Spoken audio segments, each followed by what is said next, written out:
we stand at the threshold of exploring an epoch marked not by the passage of time, but by the luminescence of its intellect, the Islamic Golden Age, an era so vast it reshaped the continents of thought and knowledge. Indeed, the expanse of this golden age demands scrutiny, not through the rose-tinted glass of nostalgia, but with a sharp lens that seeks evidence and discerns the truth of its influence. A crucial aspect, undeniably, the strategic underpinnings and geopolitical maneuvers that led to this zenith of culture and science merit our rigorous analysis. As we unravel the legacy of the Abbasids, it's imperative to recognize the sheer scale of their ambition to craft an empire where knowledge thrived. Yet ambition alone is not enough. The methodologies, the intent behind preserving and amassing knowledge, these are the linchpins upon which this golden age pivoted. But let us not understate the moral imperative that drove these leaders. Their unyielding commitment to the pursuit of enlightenment and unity under the banner of Islam was nothing short of a patriotic endeavor. Commitment, or a carefully orchestrated strategy to consolidate power. The internal conflicts, the political machinations, they were as much a part of this narrative as the advancements it heralded. Conflict, strategy, ambition, these are but the sparks that ignite the flame of progress. As we venture into the heart of this discussion, let us be mindful of the complexity and the plurality of forces at play during the Islamic Golden Age. Complexity indeed, but let it be known our pursuit is the truth, however multifaceted it may appear. And the truth, as we've seen time and again, transcends the simplicity of narratives, often woven around golden ages. Well said. As our conversation unfolds, remember this era not just for its achievements, but also for its intricate web of causes, effects, and the unending quest for knowledge that propelled it into the annals of history.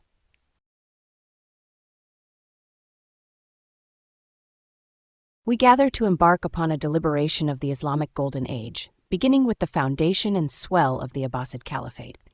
This epoch heralded a magnificent synthesis of power, intellect, and culture. Indeed, the Abbasids' rise was no minor feat of history. It was the result of calculated geopolitical strategy and social ingenuity. One must appreciate the exhaustive planning and the alliances that bore the fruit of their empire. This manipulation of power dynamics set the stage for this golden age. Yet, one cannot overlook the moral vigor and patriotism that fueled the early Abbasids. They envisioned a unified Islamic world, thriving under the banners of science, culture, and prosperity.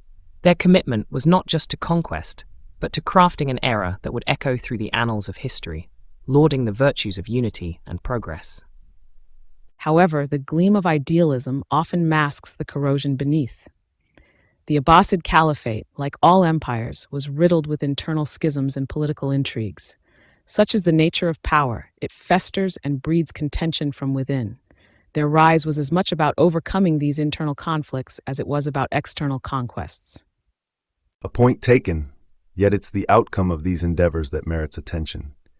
The strategic, and albeit sometimes contentious, decisions set a stage not just for expansion, but for a flourishing of ideas and culture unprecedented in its time.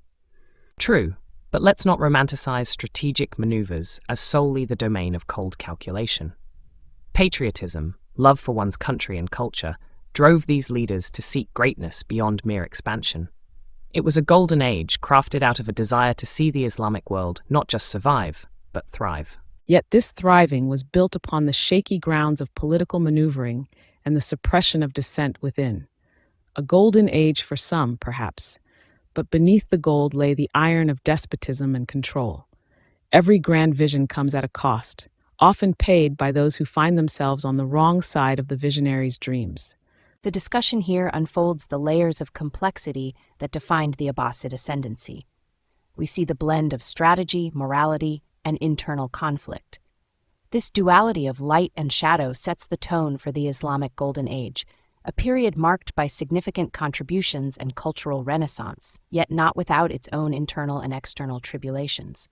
Through these contrasts, the richness of the Abbasid era is revealed, its brilliance etched in both its achievements and its struggles.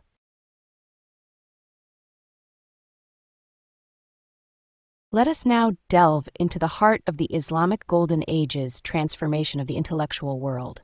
the translation movement. Its very essence shaped the subsequent flourish of knowledge and culture. This movement was akin to uncovering hidden treasures. Consider Hunayn ibn Ishaq. He didn't merely translate, he resurrected the works of Galen, making the Greeks' medical insights available for an entire new civilization. The personal daring of these scholars, traveling vast distances for texts, mirrors the heroes of Rome in their quest for glory. Yet, we mustn't let the romance of the narrative cloud our judgment. The methodologies employed in translation were far from uniform, raising questions about the fidelity and intention behind these transfers of knowledge. This was no simple act of cultural appropriation, but a strategic integration aimed at solidifying a burgeoning intellectual empire. Indeed, Thucydides, and from a broader perspective, this movement represented a practical harnessing of foreign wisdom for the Islamic Empire's benefit. The Abbasids, through this endeavor, didn't just preserve these works, they set the stage for an unprecedented synthesis of knowledge, connecting the East and West in a manner unseen before. Yet, one cannot ignore the ironies within. This noble quest for knowledge sometimes veiled the sheer ambition and internal contradictions of the Abbasids. Just as Rome's senators often cloaked their power grabs in rhetoric, so too did the caliphs frame their pursuit of knowledge within a narrative of cultural and religious ascendance. You're too cynical, Tacitus. The translation movement was a monumental act of patriotism and moral duty. These scholars and leaders were visionaries, uniting the Islamic world under the banner of knowledge and progress. Their efforts were a homage to the past and a beacon for the future, reminiscent of Rome's own aspirations toward virtus and gloria. Patriotism, or a calculated move to cement their dominance by becoming the new center of global knowledge. The Abbasids knew the power of knowledge. By integrating and then advancing upon the works of Aristotle, Galen, and others, they didn't just pay homage, they laid claim to a heritage that would ensure their empire's intellectual superiority. A fiery debate, indeed. It is evident that the translation movement, much like the streams of the Euphrates, fed into the fertile crescent of Islamic civilization, nurturing an era that would stand as a testament to human endeavor. But as with all great undertakings, its legacy is a complex tapestry of ambition, wisdom, and yes, contradiction.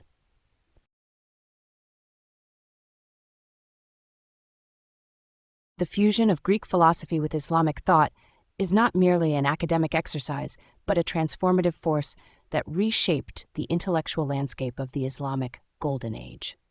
Yet this fusion was not without its perils. The integration of Greek philosophy into Islamic thought sparked ideological struggles, as the pursuit of foreign wisdom often clashed with the essence of Islamic tradition.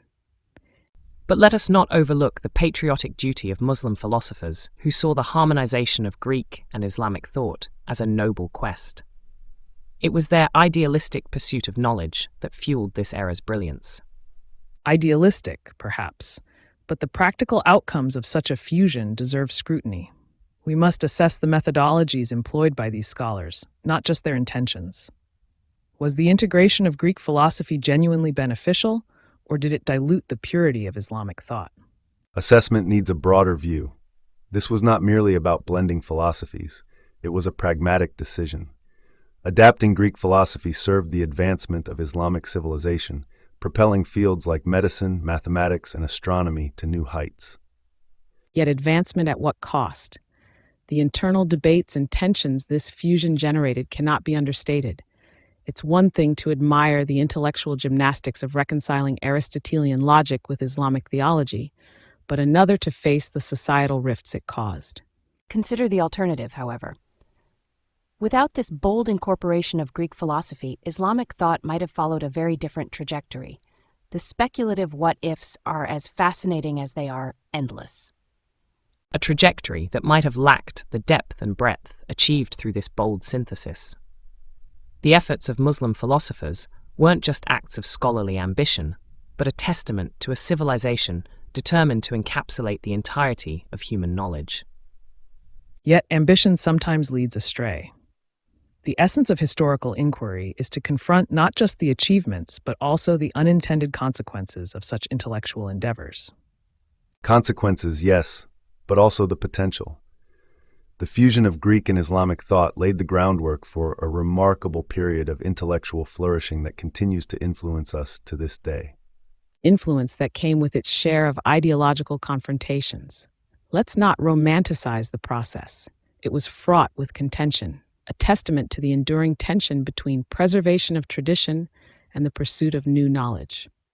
Tradition and innovation often walk a contentious path, yet it's this very tension that propels civilizations forward.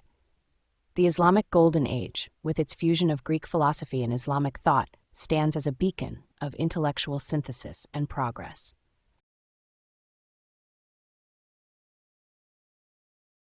In the heart of the Islamic Golden Age, mathematics was not just a discipline but the bedrock of a revolution. Al-Khwarizmi's treatise on algebra, in essence, redrew the boundaries of knowledge. But as we delve into his legacy, let's remember that the admiration for his work was not universal. Al-Khwarizmi's contributions are monumental, there's no denying. His systematic approach to solving linear and quadratic equations has underpinned modern mathematics and beyond. Yet it's imperative to assess not just the outcomes, but the methods. For in the grand strategy of knowledge, how one arrives at a conclusion is as vital as the conclusion itself. Indeed, tales of Al-Khwarizmi's life can sometimes overshadow his scholarly contributions. Anecdotes flourish about his engagement with the Indian numeric system, which later heralded the Arabic numerals in the Western world. Such stories add a human element to our understanding of his impact, illustrating not just the scholar, but the man who brought forth a new era in computational sciences. However, the adulation afforded to Al-Khwarizmi and his algebra might mask the inherent struggles of introducing new methodologies. Not all were eager to abandon the comfort of established numerical systems.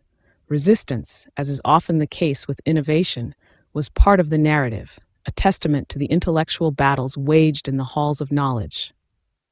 While the skepticism surrounding his methodologies cannot be ignored, it's critical to evaluate the wider acceptance and integration of his work over time.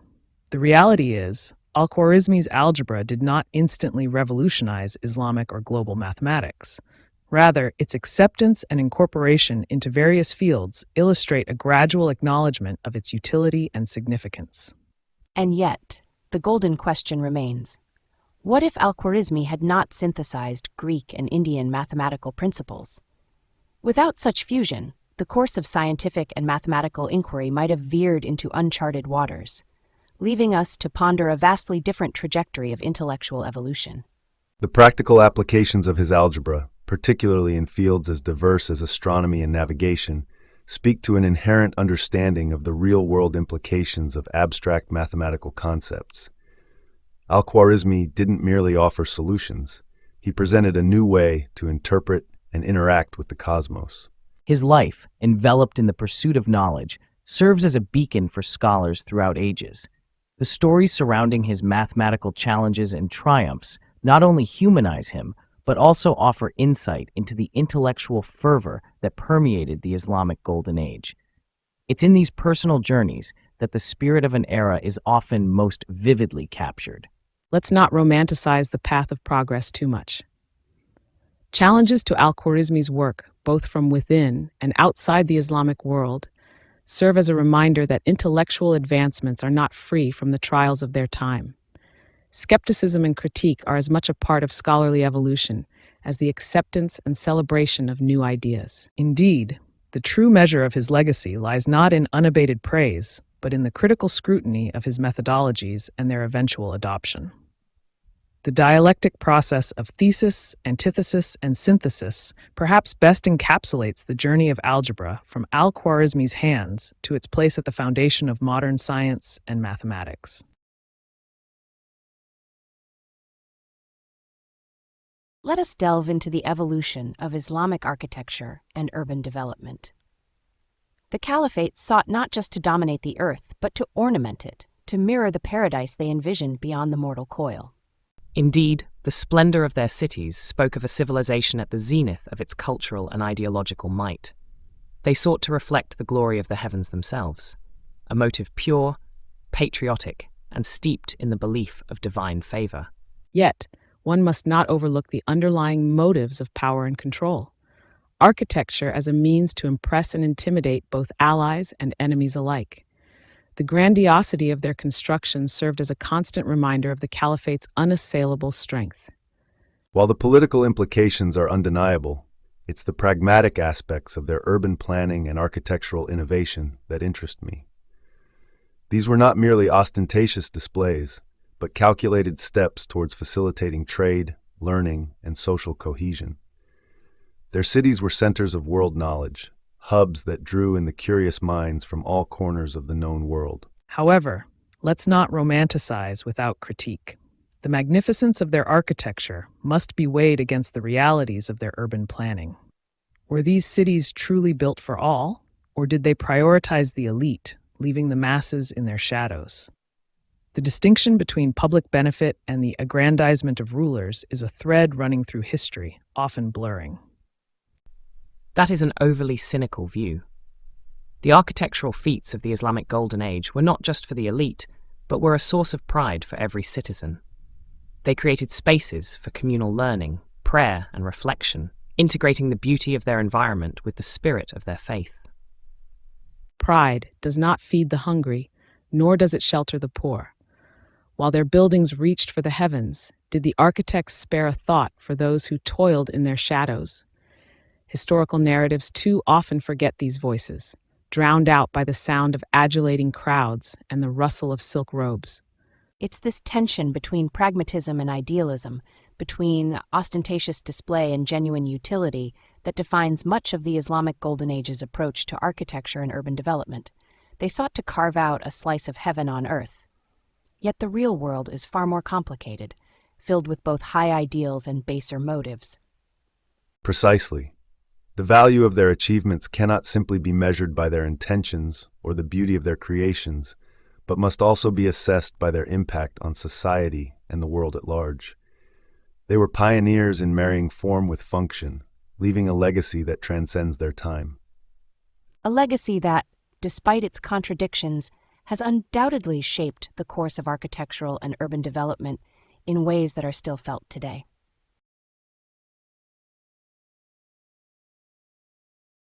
Let us turn our attention to the House of Wisdom in Baghdad, an intellectual hub that arguably was the heart of the Islamic Golden Age.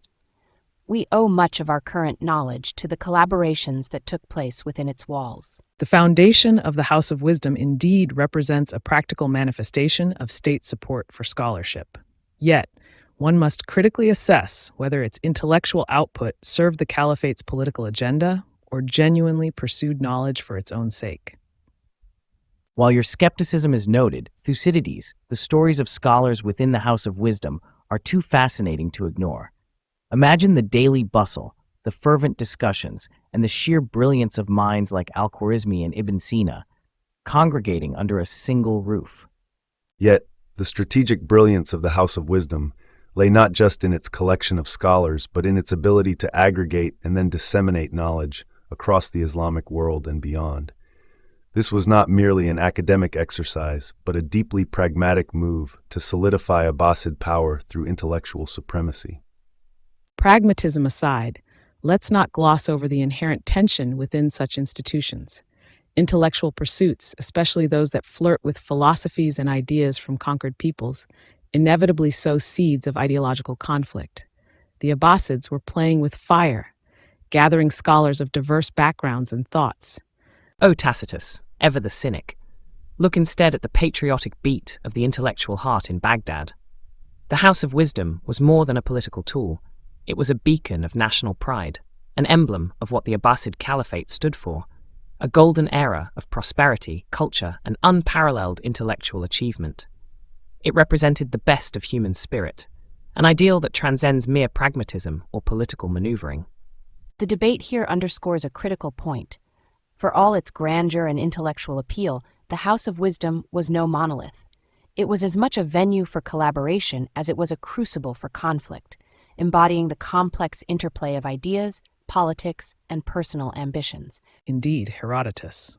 And let us not forget, the institutional success of the House of Wisdom hinged heavily on the Abbasids' ability to maintain political stability and financial patronage. Intellectual achievements are rarely sustained in a vacuum.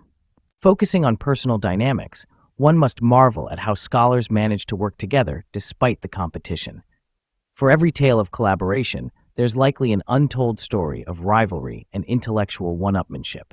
Rivalries aside, the collective output of the House of Wisdom had a far-reaching impact, laying down the foundations for modern science, mathematics, medicine, and philosophy. This was strategic supremacy at its finest, ensuring the legacy of the Abbasid Caliphate extended well beyond its political and territorial zenith. Yet, as history has often shown us, all institutions grapple with their internal contradictions. The House of Wisdom was no exception. Its demise, reflective of the wider decline of the Islamic Golden Age, underscores the vulnerability of intellectual edifices to the ebb and flow of political fortunes. Indeed, Tacitus, the House of Wisdom remains a potent symbol of what human collaboration can achieve, and simultaneously, a reminder of the fragility of intellectual endeavors. Let us remember it not only for its brilliance, but also for the lessons it imparts on the interdependence of knowledge, power, and political stability.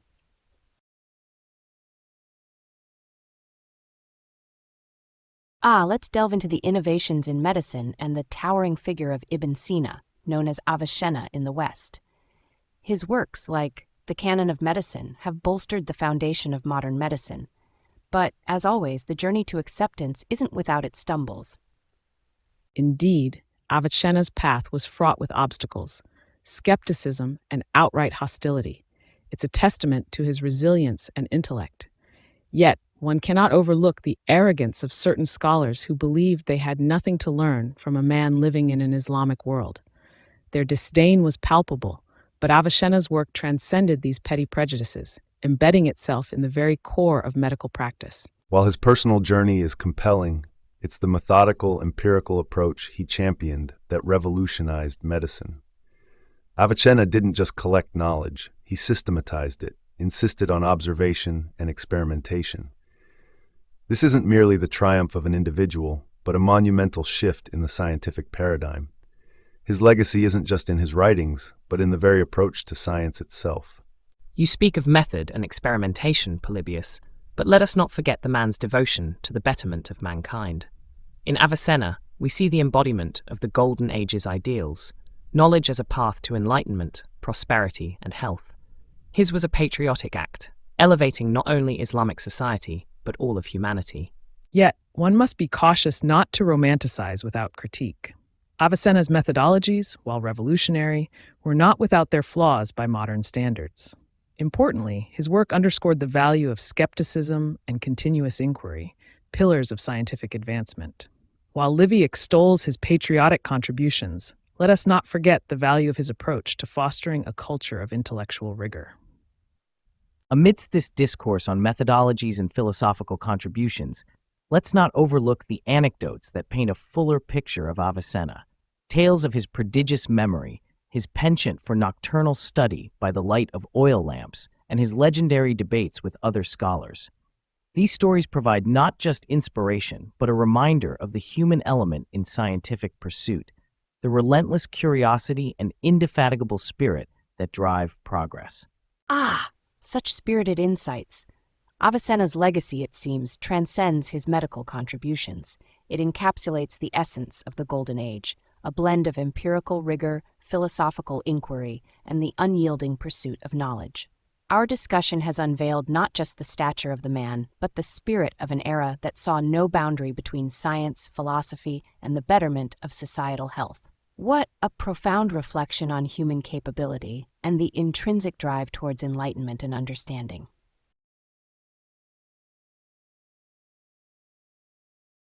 The introduction of paper and the surge of book culture marked a pivotal epoch in the Islamic Golden Age, revolutionizing the dissemination of knowledge. The streets of Baghdad were alive, not just with the clamor of trade, but with the rustle of pages being turned. Indeed, Herodotus, and let's not forget the juicy tales behind those rustling pages. The marketplaces weren't merely trading silk and spices, but stories and manuscripts. Scholars and scribes became celebrities in their own right, their quirks and idiosyncrasies the talk of the town.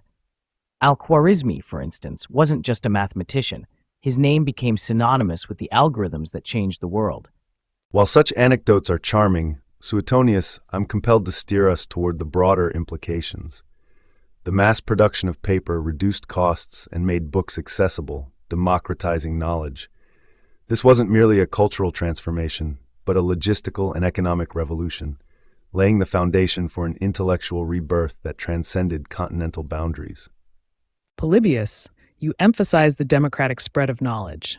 Yet the essence of this transformation was far more strategic. It wasn't merely about making books cheaper, but about consolidating and expanding the intellectual dominion of the Caliphate. Knowledge became power, literal and figurative, wielded by those who could access, interpret, and manipulate it. Both your points, though astute, overlook the noble essence of this era. The Islamic Golden Age saw the pursuit of knowledge not as mere strategy or economy, but as a divine alignment with the cosmos. The book culture fostered a society where the written word was sacred, a testament to human endeavor to mirror the harmony and order of the heavens. Livy, your romanticism clouds the pragmatic reality of the era. The proliferation of books and the accessibility of paper were double-edged swords. They indeed elevated scholars and fostered education, but they also ignited fierce intellectual debates that sometimes spilled into the streets. The pursuit of knowledge, while noble, was fraught with contention, as differing interpretations of texts led to societal divisions. And yet, amidst these divisions, the Islamic Golden Age nurtured an environment where questioning and intellectual debate were encouraged, marking a vibrant chapter in human history.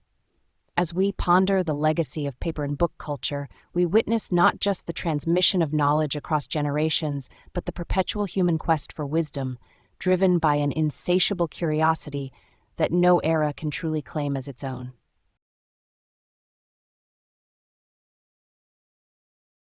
The Golden Age, like all epochs of greatness, eventually found its sunset. Let us ponder, with both the wisdom and the skepticism our subjects demand, on what exactly led to its end and the void it has left behind. It's essential to recognize that no empire, regardless of its intelligence or wealth, is immune to the internal corrosion of power and the external forces of envy. The Abbasid Caliphate spread too thinly, its administrative capabilities stretched beyond their limit. The bureaucratic overload and the military expenditures were unsustainable.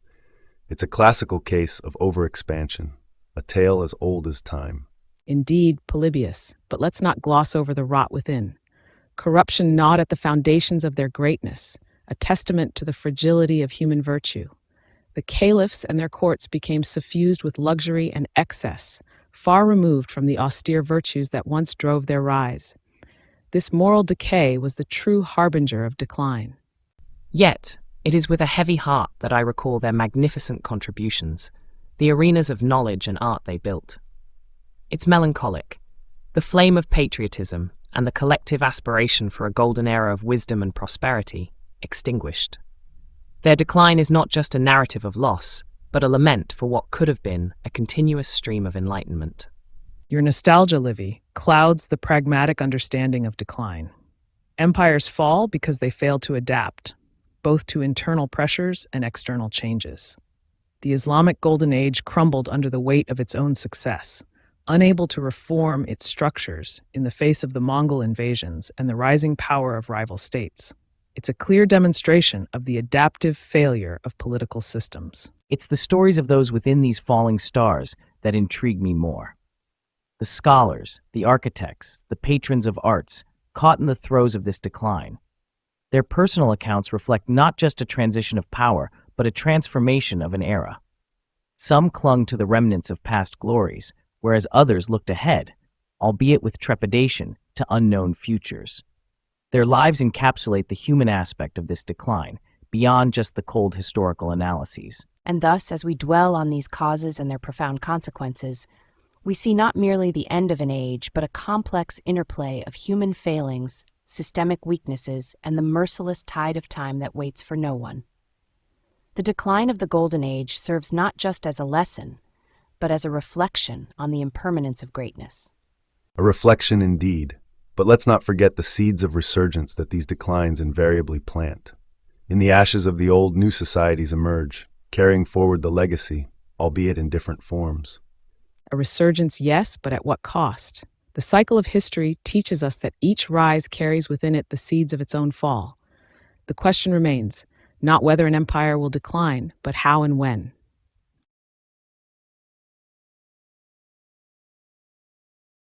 Let us delve into the legacy of the Islamic Golden Age and its unwavering influence on modern science and culture.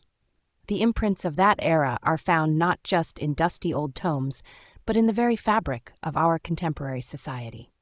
Indeed, the contributions of the Islamic Golden Age to fields such as mathematics, astronomy, and medicine cannot be understated. Their systematic approach and advancements have laid the groundwork for modern scientific method. It's the application of their empirical research and their openness to knowledge from all corners of the world that have significantly shaped modern disciplines. While their contributions are undeniable, the true impact must be carefully dissected without succumbing to romanticization. The methods of transmission, including the translation movement, were as crucial as the innovations themselves. These facilitated a dialogue between cultures that broadened the horizon of the medieval world, laying a foundation for the Renaissance and the Enlightenment. You speak of method and transmission, yet overlook the spirit and valor that infused their pursuits. Their dedication was not driven solely by curiosity, but by a profound commitment to the welfare of mankind. This was a civilization that revered knowledge as the highest form of wealth, an ideal we would do well to emulate. Yet let us not grow overly fond of idealizing the past. The Golden Age, for all its brilliance, was not without its flaws. It thrived in an era rife with political domination and often suppressed dissent. The very advancements we laud today were, in their time, surrounded by contention and strife. The legacy of the Golden Age is as much about its intellectual pursuits as it is about the human condition, reflecting both our capacity for greatness and our predilection for folly. And let's not forget the personalities behind these advancements. The scholars, the poets, the scientists. Their lives were anything but mundane, riddled with intrigue, rivalry, and sometimes tragedy. Al-Khwarizmi's introduction of algebra, Ibn Sina's medical texts, these were not just academic exercises, but pursuits that defined and were defined by the tumultuous lives of their proponents. The discourse of today reminds us that the Islamic Golden Age, with all its complexity and contradictions, continues to challenge and inspire. Its legacy, born through centuries, acts as a beacon for future generations, reminding us of a time when the pursuit of knowledge knew no bounds. It is the enduring power of curiosity and intellect that shapes our world, a testament to the indomitable spirit of humanity.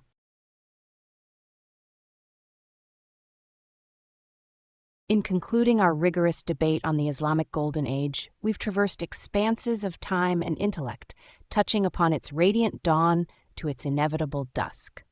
To reflect upon our journey, let's start with Polybius. Your thoughts? The Islamic Golden Age isn't merely a period relegated to the annals of history. It's a testament to the enduring spirit of inquiry and innovation. It showcased that civilizations thrive not in isolation, but in a dynamic exchange of ideas. However, as history teaches us, no empire, no matter how golden its age, is immune to decline. The reasons are multifaceted: external invasions, internal strife, the inevitable entropy. The Golden Age teaches us the importance of adaptation and the dangers of stagnation. Stark observations, Polybius. Thucydides, your insights? My observation remains that history is a cycle of rise and fall, and the Islamic Golden Age is no exception. Its decline underscores a fundamental truth. The very elements that precipitate a civilization's ascendancy, economic, cultural, scientific prowess, can sow the seeds of its downfall. The lesson here is vigilance and the perpetual pursuit of wisdom and innovation. However, to idolize or romanticize any era is to disregard the cyclic nature of history itself. A civilization's greatness lies in its spirit, its ideals. The Islamic Golden Age was a beacon of light, not just in terms of its scientific achievements, but its profound commitment to knowledge, justice, and unity. Yes, it fell, as all empires do, but its ideals, its spirit, continue to inspire. This is not mere nostalgia, but a recognition that the core values of a civilization can outlive its temporal boundaries. Such idealism, Livy, is precisely what blinds empires to their impending doom. The Islamic Golden Age, while remarkable in its accomplishments, was not without its faults. complacency, internal discord, and the failure to adapt to changing circumstances sealed its fate. A sobering reminder that the seeds of decline are often sown at the height of power. Recognizing this reality does not detract from its achievements, but serves as a cautionary tale for future generations. While we dissect the intricacies of rise and fall, let's not overlook the individuals who shaped this era. Scholars, leaders, and thinkers whose contributions outlived the empire itself. Their stories, rife with ambition, intrigue, and human frailty, are what truly animate history. The Islamic Golden Age may have waned, but through these narratives, it continues to engage, enlighten, and yes, entertain. Indeed, the legacy of the Islamic Golden Age is not just in its scientific and cultural achievements, but in the enduring human stories of aspiration, struggle, and the quest for knowledge.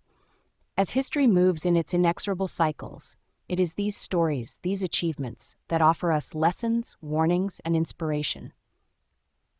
As we stand on the shoulders of giants, let us not just look back in awe, but forward in anticipation, drawing from the past to shape a future that heeds its wisdom and its warnings. Let this be not an epitaph, but a clarion call to those who dare to dream, to innovate, and to aspire towards their own golden age.